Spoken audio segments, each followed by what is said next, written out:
মাথা গরম করে কোনো কাজ করা যাবে না। সত্যের পথে চলতে হলে মাথা ঠান্ডা রেখে কাজ করতে হবে। এরা অল্পতেই সন্তুষ্ট, শিক্ষার আলো ঢুকবে না এদের মাথায়।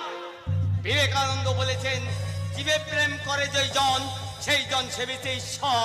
তাছাড়া এও বলেছেন, হে ভারত ভুলিও না, সদর্পে বলো মূর্খ ভারতবাসী, দরিদ্র ভারতবাসী, ব্রাহ্মণ ভারতবাসী, চন্ডাল ভারতবাসী, ভারতবাসী আমার ভাই।